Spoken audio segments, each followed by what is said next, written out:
올 한 해 우리 교회 핵심 사역으로 삼고 기도하면서 하나님의 뜻을 구하면서 한 사역이 앞에 요약되어 있는데 같이 한번 읽어보시겠습니까? 시작. 청소년 믿음 다하여 세워가리라. 예. 그 청소년을 세워간다는 것이 우리 교회에 어떤 의미로 하나님께서 주셨을까 생각하고 또 묵상하고 기도하고 하나님의 뜻을 구하는 마음이 있었습니다. 그러면서 오늘 마침 큐티 말씀을 통해서 그 하나님의 뜻을 구할 수 있지 않을까 이렇게 생각하면서 기도하면서 준비했는데, 함께 나누는 저나 여러분이나 하나님 무엇을 기대하시고 무엇을 원하십니까? 이렇게 하나님의 뜻을 구하는 마음이기를 소원합니다.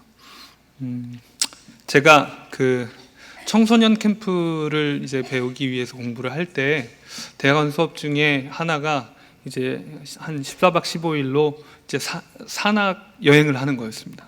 그래서 교수님을 모시고 친구들과 함께 이제 한 클래스가 같이 계속 이동을 하면서 불 피우는 것도 배우고 뭐 암벽 등반도 배우고 여러 가지를 이제 배우면서 어떻게 청소년들을 지도할 수 있을까, 또 그걸 통해 어떻게 영적인 훈련을 시킬 수 있을까, 이것에 대해서 함께 공부하며 배우는 시간이었는데, 그 일환으로 한 사람이 그 14일이면은 이렇게 하루는 첫날은 교수님이 리더를 하고 둘째 날부터는 학생들이 한 명씩 리더를 했습니다. 그날의 리더의 말에 모두가 다 따르기로 하고 리더십의 훈련을 하기로 했습니다.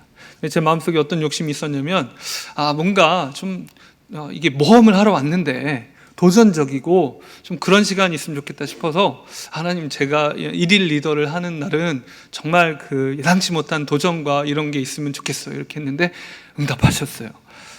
그래서 정말 예상치 못한 일들이 일어났습니다. 일단 첫날 아침부터 지도를 이제 딱 나누는 거예요. 지도를 보는데 이렇게 얘기를 하셨어요. 지금까지의 모든 코스들은 지도상에 있는 데였지만 지금 오늘 이제 진행할 강을 건너야 하는데, 오늘 강을 건너야 하는데 제가 사실 모험을 하고 싶어서 강 건너는 날 하겠다 그랬거든요. 그런데 이러시는 거예요. 최근 이게 10년 전 지도인데 최근 한 5년 새에 대단히 큰 홍수가 나서 물길이 바뀌었습니다. 그 이후로 지도가 제작되지 않았기 때문에 이 지도는 틀릴 게 분명합니다. 하지만 이 지도밖에 의지할 게 없으니까 일단 참고하고 주어진 상황대로 알맞게 하면 되겠습니다. 그런데 비도 오고 그래서 이렇게 물살이 또 약하진 않았어요. 이제 급류를 경험해 보신 분은 알겠지만 발목이나 무릎 정도만 와도 쓸려가기도 합니다. 무섭거든요. 제 마음속에 오늘의 유일한 목표는 뭐냐면 강을 잘 건너는 거다. 뭐가 어찌됐든 간에 오늘 강을 아주 안전하게 편안하게 잘 건너면 좋겠다. 그거 하나에 초점을 맞췄습니다. 근데 마침 제가 그 전전날인가 친구 하나가 시계를 안 차더라고요. 리더를 하는데 왜 그러냐 그랬더니 자기는 태양을 보면 안 돼요. 태양이 저기 산 중턱에 딱 걸리면 점심시간이라는 거예요. 그거 괜찮은데 좀 야생생활을 하려면 제대로 해야지. 저도 시계를 벗었습니다. 그때부터 일은 시작됐습니다. 이제 열심히 강을 따라 내려가기 시작했어요. 너무나 넓으면 힘들고 또 깊으면 힘들잖아요. 그래서 가능하면 허리까지 가슴까지 오는 대로 건너게 하지 말고 이렇게 무릎 이하로 좀 건널 수 있는 방법이 없을까 하고 계속 강을 따라 내려갔어요. 길이 보이지 않는 것 같으면 이제 그 정찰병 역할을 하는 친구 둘이 있었거든요. 그 친구들을 보냈어요. 제가 리더기 때문에 보내면 군말 없이 갔습니다. 저쪽 숲을 뒤에 길이 있나 봐라. 가시덤불을 헤매고 가서 한 30분 갔다 오더니 길이 없다는 거예요. 그래, 수고했다. 그리고 이제 또 내려가고, 그러기를 몇 번 반복하다가 이제 이 정도면 건널 수 있지 않을까 싶은 곳에 왔어요. 근데 제 마음에 욕심이 생기는 거예요. 더 쉬운 길이 있을지도 몰라. 왜냐하면 교수님이 그런 얘기를 하셨거든요. 그전에는 강을 건너지 않고도 길을 갈 수 있는 그 루트가 하나 있었던 것 같은데 지도가 어떻게 바뀌었을지 모르니까 모르겠다. 욕심이 생겼어요. 그래서 더 내려가 보자. 내려갔습니다. 그런데 그 와중에 해는 이렇게 올라갔어요. 다들 배가 고파지기 시작했는데 저는 정말 쉬운 길을 찾아야 되겠다는 그 일념하에 배고픔도 몰랐습니다. 저만 빼고 화가 나기 시작했죠. 이제 그러고 나서 내려가는데 길이 없어서 여기가 아닌가벼, 저기로 가자. 다시 올라갔어요. 다시 올라가서 이제 건너려고 하는데 표정들이 어두워진 거예요. 배가 고픈 모양이구나. 제가 솔직히 그 당시에 시계를 안 찼는데 돌아볼 때 해를 봤을 때 한 3, 4시쯤 됐던 것 같아요. 이런 나쁜 리더 같으니라고. 그래서 근데 그때 밥을 먹자고 안 하고 제가 뭐라고 했냐면 간식을 먹자 그랬습니다. 초코바 하나씩 물고 강을 건넌 뒤에 우리가 밥을 먹자. 제가 이렇게 결정을 내리니까 좀 못마땅하지만 일단 간식으로 허기를 달래고 건넜어요. 이제 교수님이 어떻게 건너는지를 가르쳐 주셨어요. 같이 스크럼을 짜서 혼자 가면 떠내려가니까 이제 같이 건너고 밧줄을 걸어놓고 다음 팀이 오고 막 이렇게 했는데, 그러면서 문제는 그러고 나서 점심을 먹었고 숙박을 해야 되는 양육까지 갔을 때는 가기 전에 이미 날이 저물어 버린 거예요. 그게 너무 힘들고 또 중간에 깜깜한데 숙박지도 아닌데 저녁 해먹기도 그러니까 가다가 모두가 몸과 마음이 지쳐버리고 20대 중반의 여학생 하나는 눈물이 터져 나올 정도였어요. 그래가지고 전 너무 미안했죠. 교수님이 긴급하게 은섭아 잠깐 바꾸자. 그래서 긴급 리더로 그분이 하셔가지고 길도 아닌 곳으로 막 지름길로 해서 어떻게 해서 그날 자정이 되기 전에 도착을 해서 밥을 먹었는데, 참 제가 두고두고 미안하고 그 뒤로 그 여학생은 저한테 잘 인사를 안 했습니다. 그날 제가 뭐에 집중하고 있었을까요? 더 쉽고 더 안전한 길. 지도상에도 없고 누군가 얘기해 주지도 않았지만 더 쉬운 길이 있을 거야. 더 안전한 길이 있을 거야. 강을 건너지 않아도 될지 몰라. 저의 초점이 그거니까 해도 안 보이고 배고파서 쩔쩔매고 있는 친구들의 얼굴도 안 보이는 거죠. 정말 훌륭한 친구들이었습니다. 군말 없이 저녁 때까지는 다 따라줬어요. 근데 여러분, 우리가 현실에 초점을 맞추는데 무엇을 초점을 맞추느냐에 따라서 다른 것이 보이지 않아요. 그래서 이 분별력이 중요합니다. 어떤 현실을 바라봐야 될지, 어떤 것이 헛된 것인지를 보아야 하는데, 예레미야는 우리에게 무엇이 헛되고 무엇에 초점을 맞춰야 되는지를 아주 잘 보여주고 있는 선지자입니다. 피할 수 없는 현실을 받아들이기 싫을 때 어떻습니까? 딴청해요. 식구들이 아무리 얘기해도, 주면서 얘기해도 못 들어요. 안 들리는 거예요. 내가 하고 싶은 것만 하는 거죠. 그리고 내가 생각하지 못하는 해결책이 있을 수도 있는데 상황을 보고 내 선에선 해결 안 돼 그러면 절망합니다. 막 두려움에 사로잡히고 걱정으로 끙끙끙 앓습니다. 그때 예레미야는 이런 상황, 우리가 경험하는 상황보다 너무나 힘든 그 상황 속에 있었는데 어떻게 했을까요? 선지자 예레미야는 정말 현실적인 사람이어서 처음에 부르심을 받을 때부터 예 주님 제가 그렇게 하겠습니다 이렇게 안 했어요. 정직하게 자기 자신을 아는 거예요. 예레미야 1장 6절에 보면 내가 이르되 슬프도소이다 주 여호와여 보소서 나는 아이라 말을 할 줄 모릅니다. 선지자는 이 말로 해야 되는데 저는 말이 안 돼요. 그때 하나님의 대답이 이렇습니다. 여호와께서 내게 이르시되 너는 아이라 말하지 말고 내가 너를 누구에게 보내든지 너는 가며 내가 내게 무엇을 명령하든지 너는 말할지니라. 대답을 손쉽게 보면 쓸데없는 얘기 하지 말고 가라는 가서 하라는 말만 하면 돼, 이 얘기입니다. 그게 설득이 아니죠. 근데 예레미야는 실제로 이 부르심에 따라서 평생을 가라시는 곳에 가서 말하라는 것을 말했습니다. 그런데 안타깝죠. 예레미야의 이야기를 귀 기울여 듣는 사람이 단 한 사람도 없었던 것 같습니다.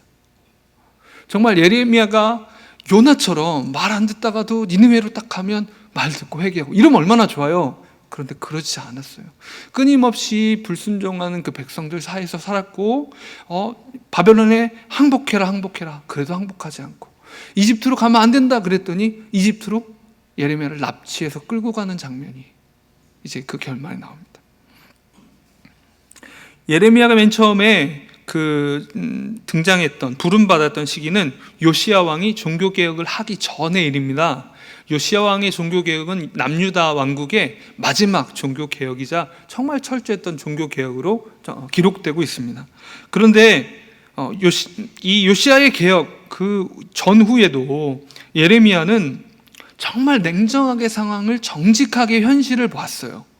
왕은 정말 철저하게 개혁을 했거든요. 그 아버지, 할아버지가 정말 말씀대로 안 하면서 얼마나 백성들을 괴롭혔는지, 이게 뭔가 이건 아닌데 싶을 때 성전에서 두루마리, 말씀이 발견됐고, 그 말씀에 따라서 철저하게 모든 산당들을 허물고 모든 예배를 회복하고 하는 일들을 했습니다. 모든 제사를 회복하고 정말 철저한 개혁을 했지만, 예레미야가 볼 때에 그 개혁은 이스라엘 전 민족의, 유대 민족의 중심이, 가장 깊은 중심이 움직이는 것이 아니라 겉모습이 움직이는 거였어요.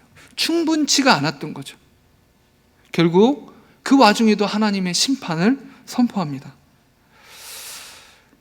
그리고 그런 예언을 고통스럽게 하면서 예레미야는 4장 10절에 내가 슬프도소이다 여호와여, 주께서 진실로 이 백성과 예루살렘을 크게 속이셨나이다. 이르시기를 너희에게 평강이 있으리라 하시더니 칼이 생명에 이르렀나이다.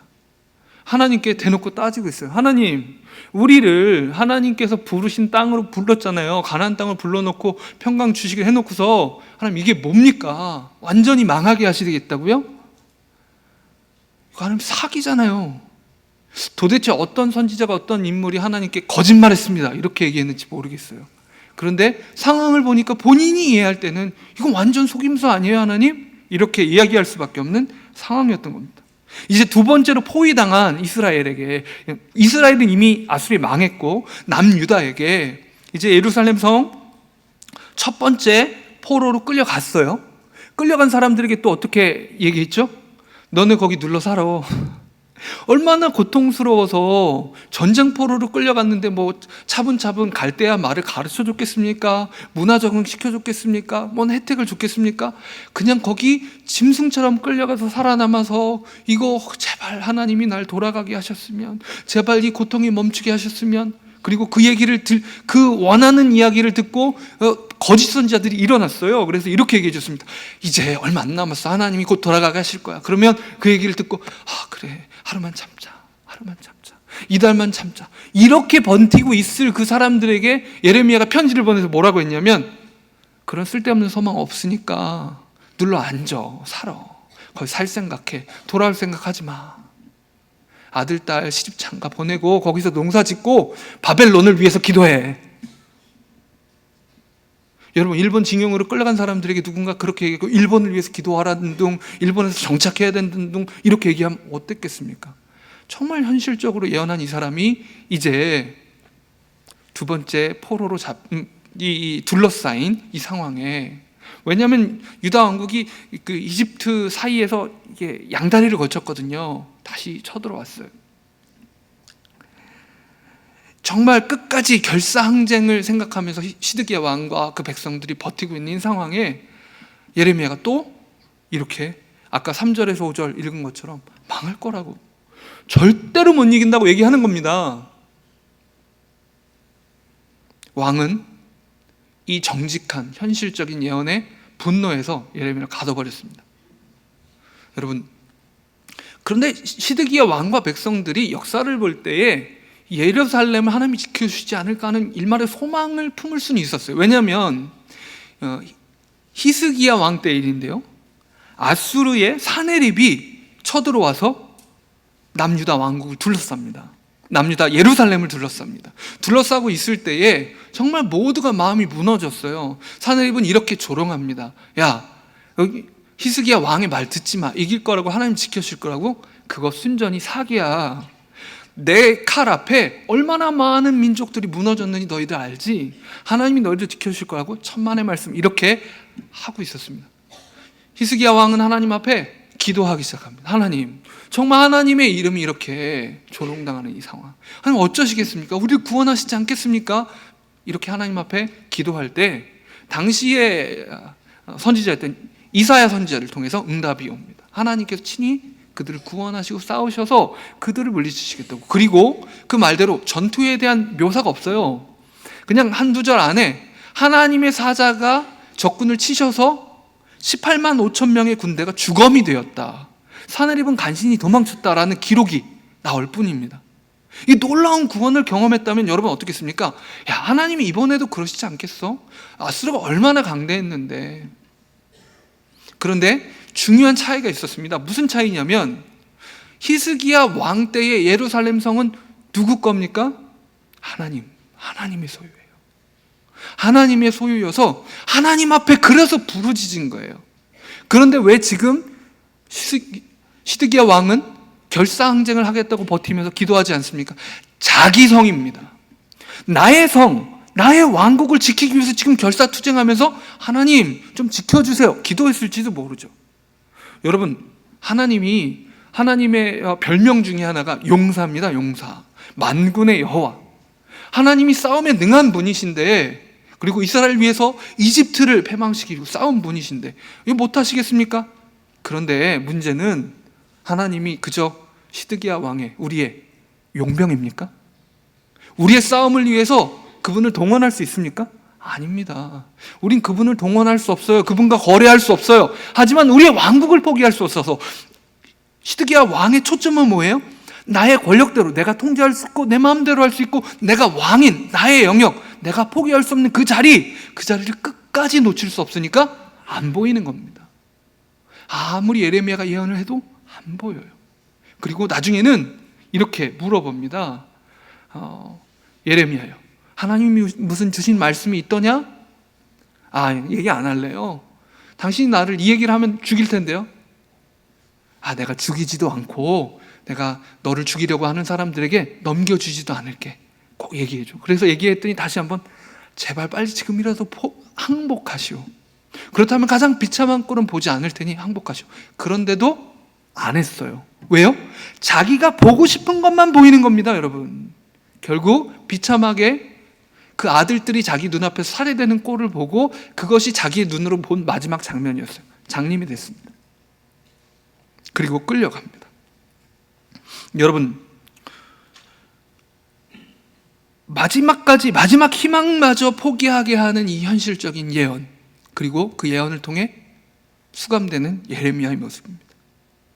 우리는 어떻습니까? 우리의 영역이 있잖아요. 우리에게 청지기로서 하나님 맡겨주신 가정이 있어요. 직장이 있고요. 어떤 목장 모임일 수도 있고 어떤 자신의 영역들이 있으세요. 그렇죠? 그런데 거기서 청지기의 마음으로 처음에 맡았을지 모르지만 어느 순간 이것이 내 것 같은, 이것이 나의 영역 같고 내가 통제해야 될 것 같고 내가 책임질 수 있을 것 같은, 나에게서 해결책이 나올 것 같은, 그리고 다 내 마음대로 따라주는 이 영역을 포기하고 싶지 않은 마음. 여러분에게 있어서 시드기야 왕의 예루살렘 성과 같은 그 영역들이 있으십니까? 처음이 중요하지 않아요, 여러분. 지금이 중요해요. 처음에는 신실하게 주님, 제가 어떻게 이걸 하겠습니까? 주님 저는 못해요, 이렇게 말했을지도 모르지만 지금 여러분에게 그 영역, 특별히 부모들에게는 자식들이 자기 영역으로 느껴져요. 어떻게든. 또 어렸을 땐 말 잘 듣잖아요, 그렇죠? 그러니까 말대로 하고 이렇게 해라 저렇게 해라. 근데 10대가 되고 나면 어떻습니까?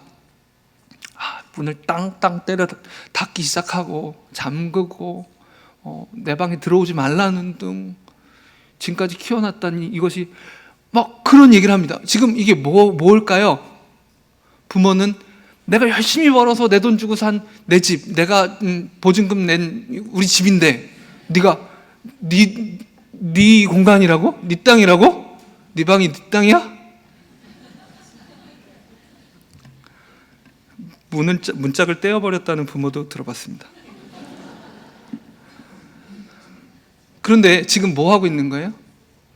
부모와 자식 간에 땅싸움하는, 땅싸움, 영역 분쟁하는 거예요. 이거 어디서 적나라하게 볼 수 있는지 아십니까? 이거를 정말 가감없이 보실 수 있는 TV 프로그램이 있습니다. 그냥 딱 보시면 거의 매회 나와요. 동물의 왕국. 우리가 정말 동물들의 영역 싸움 수준으로 우리가 낮아져서 아이들과 갈등하고 이렇게 씨름하고 밀당하고 하는 모습들이 있어요.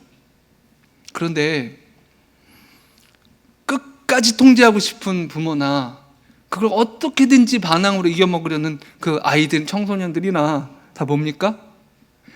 내 성에 내가 왕이 되고 싶고 그거 포기 못하겠다는 겁니다. 여러분, 이 가정은 일예죠. 직급이 또 올라가면 직장에서 어떻습니까? 권한 싸움들 하잖아요. 부서별로 권한 싸움하고, 내 권한인데 당신이 어떻게 이럴 수 있냐는 등, 이 얘기가 물론 지켜야 될 것이 있고 청지기로서 내가 책임져야 될 것이 있습니다. 하지만 그곳에 왕이 내가 된 것 같은 순간들이 번뜩번뜩 뭘 지켜내려는 것인지.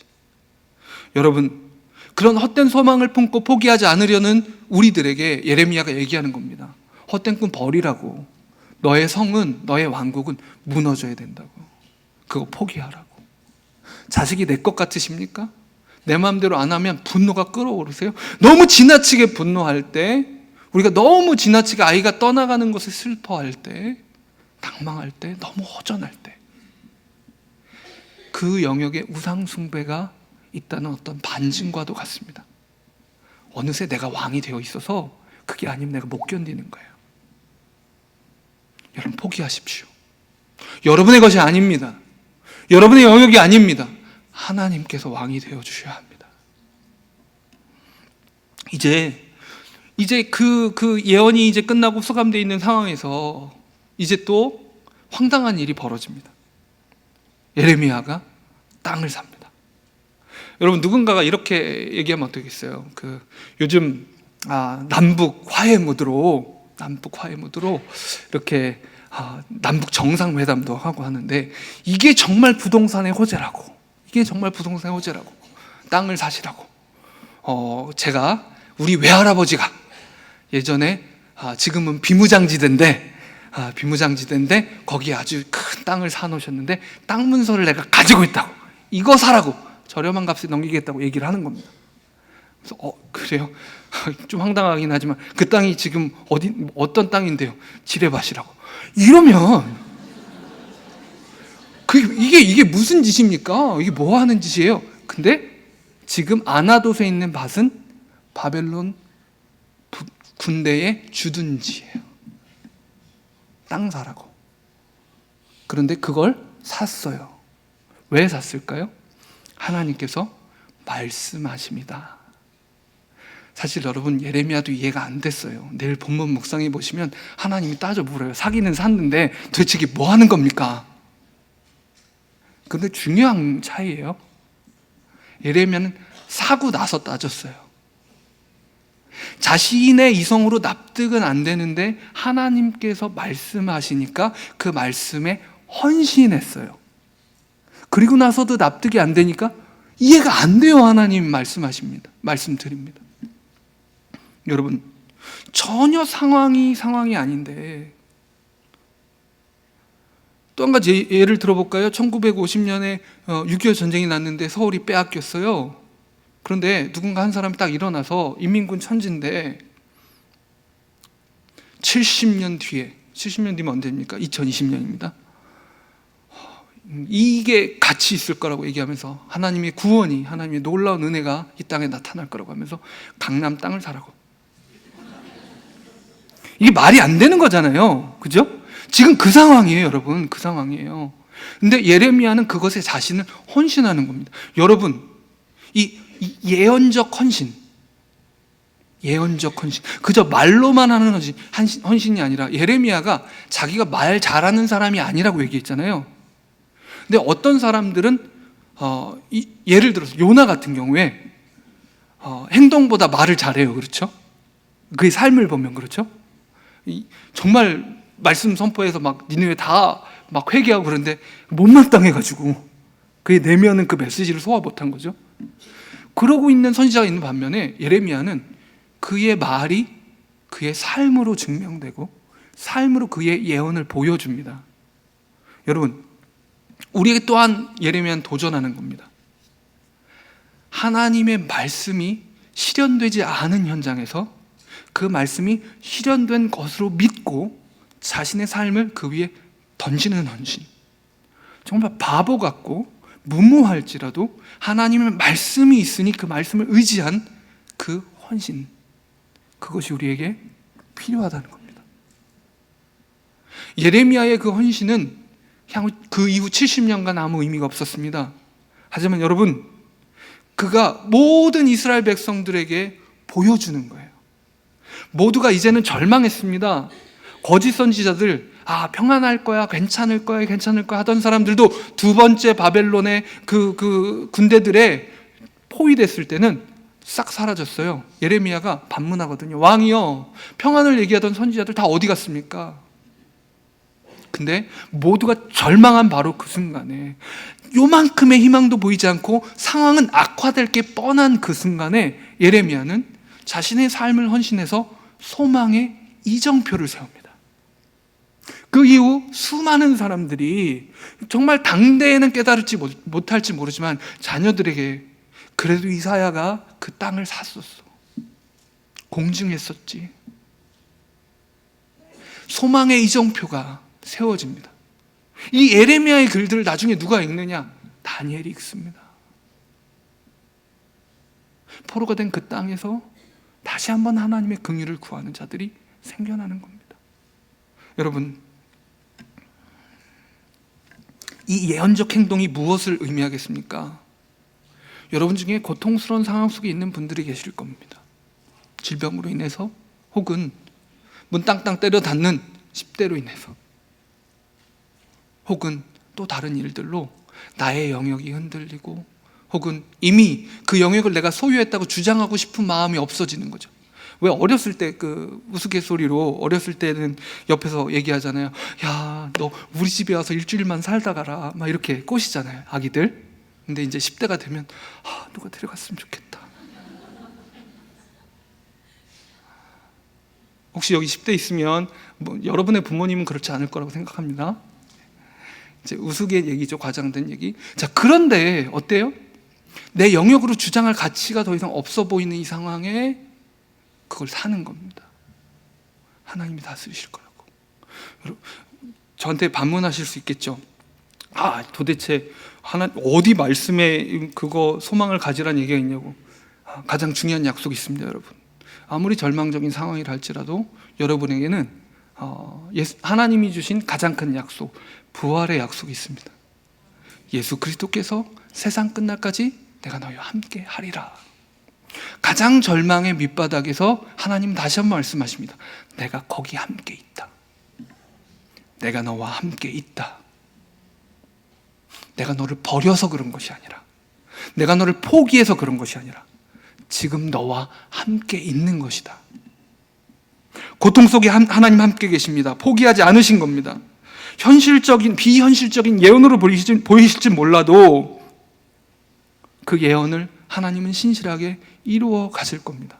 그래서 그 예언 앞에 예레미야는 헌신했습니다. 아나도스의 땅을 사라.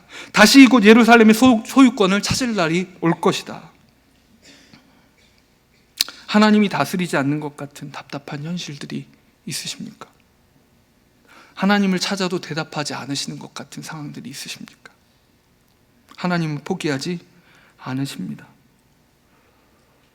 답답한 상황, 때로는 가정 같은 경우는 그래요. 부모님이 물려준 죄의 습관이 있잖아요, 그렇죠?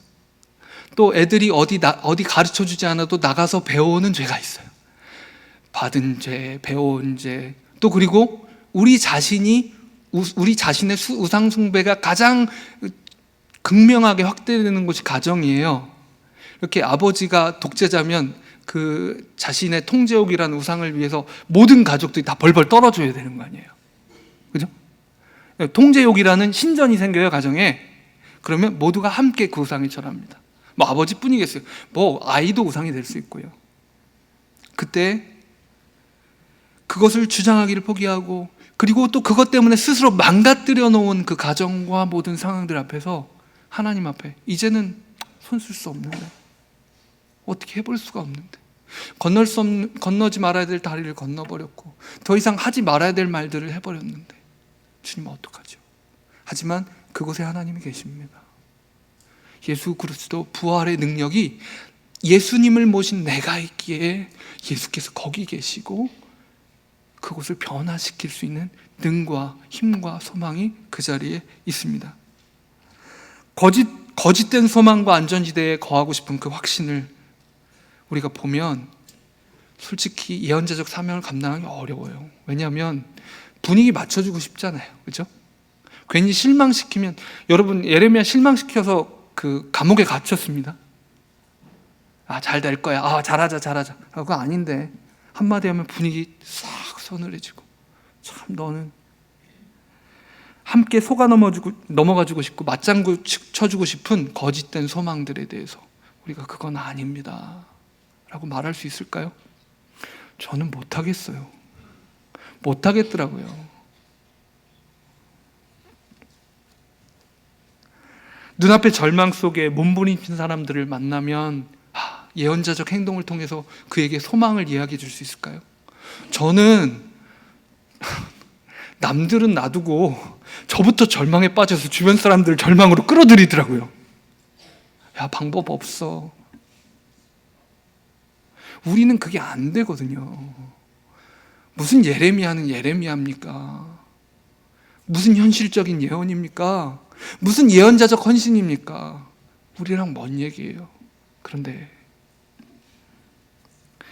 우리 안에 은혜와 진리가 충만하신 예수 그리스도께서 계십니다. 예수님께서 예루살렘에 계실 때 예수님을 극렬하게 반대했던 사람들은 왜 반대했을까요? 예수님 앞에 서면 진리가 나타나는 거예요.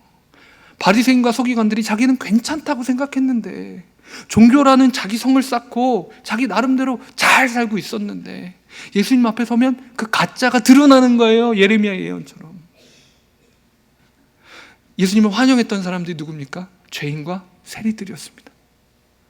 그냥 그 당시에는 죄인들이라는 계층이 있었다고 얘기해요.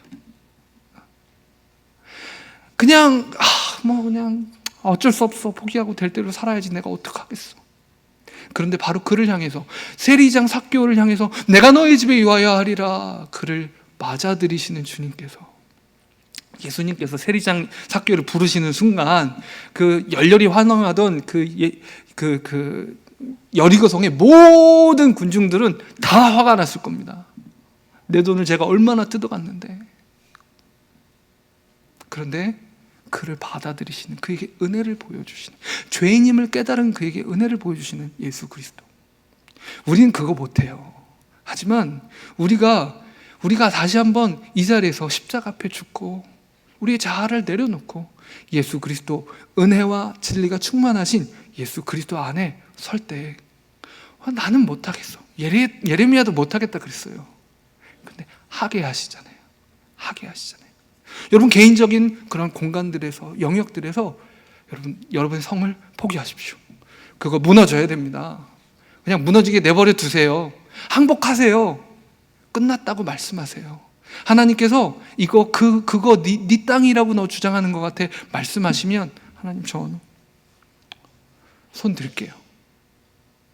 여러분, 아무리 절망적인 상황에 있을지라도 하나님께서 말씀하시면, 무엇을 하나님 하기 원하십니까? 주님 주시는 그 은혜가 있다면, 뜻이 있다면 예언자적 헌신, 황당한 헌신을 시작하십시오. 계산이 안 되는데. 개인적으로 뿐만 아니라 우리 같이 청소년 믿음 다하여 세워가리라 했지만, 저 현수막이 걸려있다고 청소년이 살아나지는 않습니다. 감사하게도 이미 우리 공동체 내에서 예언자적 헌신을 하고 계신 분들이 있어요. 우리 중등부 또 고등부에서, 또 사실 저는 우리 소년부도 청소년으로 보거든요. 왜냐하면 정기 사춘기가 시작돼서 눈빛이 달라지기 시작하거든요. 잘 보시면. 네. 근데 그 아이들을 위해서 헌신하는, 내 집에 있는 애도 보내주고 싶은데 남의 집 자식들을 이렇게 헌신하는, 물론 정말 좋은 친구들도 많고 그 시기가 중요하기도 합니다. 부모님의 신앙이 아니라 내 신앙이 되기 위해서 한번 좀 반항해봐야 될 필요도 있거든요. 근데 그 헌신을 하고 계신 분들, 예언자적 헌신에 동참하고 계십니다.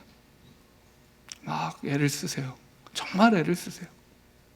또 우리 기독학교, 다음 세대를 세워가기 위해서 몸부림치는 노력입니다. 몇 명 아이들, 100여 명 좀 넘는 아이들 통해서 하나님 어떤 일을 하실까? 이정표입니다. 이정표. 그 아이들을 그냥 세상 문화에 이렇게로부터 그냥 보호해주기 위함이 아니라 급류를 건너기 위한 준비를 시키기 위함입니다. 또 우리 드림청 사역이 있습니다. 청소년들을 위해서 엘리샤 카페에서 금요일마다 학기 중에 컵라면을 또 후원해 주시는 분들이 계셔서 이렇게 제공합니다. 라면 먹으러 오지 말씀 들으러 오는 게 아니기 때문에 5시 14분마다 이번에 올해 그 드림청의 그 주제 말씀이 마태복음 5장 14절이거든요.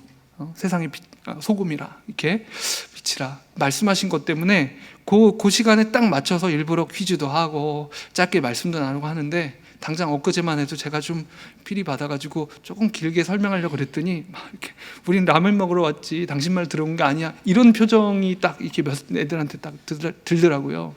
그런데 이제 그 과정을 통해서 컵라면 데이나 또 토요일에는 마을봉사단이 있습니다. 불신자 아이들이 더 많아요. 그리고 또 학원 사역이 있습니다. 향남고, 하길고, 화성고에 지금 들어가고 있어요. 사실은 이 학교들의 예언자적 헌신, 혹시 선생님이 계십니까? 예언자적 헌신으로 자율동아리 반 맡아주실 분 안 계십니까? 네, 우리가 정말 누군가가 예언자적 헌신을 시작할 때에 그것을 통해서 하나님께서 내용을 채워가기 시작하십니다. 여러분 개인적으로 삶에서 어떻게 하시겠습니까? 또 공동체적으로 청소년 다음 세대를 세워나가는데, 사실 여러분 현실을 얘기 들으면 한국교회 청소년은 정말 빨리 줄고 있습니다. 주일학교가 줄고 5년 뒤가 되면 청소년이 줄어요. 다시 말하면 더 이상 전도되지 않고 주일학생들이 그대로 올라가는데 젊은 사람들 자체가 줄고 있기 때문에 한국교회에 주일학교 포기하고 안 하는 교회들이 많이 있습니다. 그리고 뭐 미래학 얘기하는 이런 사람들 중에는 앞으로 이 통계에 의하면 한국교회는 어린 세대, 청소년이나 이런 세대 사역보다 장년 사역이나 노년 사역에 힘을 기울이게 될 것이다. 이런 상황에 우리가 청소년을 키우겠다, 청소년을 세우겠다 하는 거 뭡니까? 현실과는 정반대의 일입니다.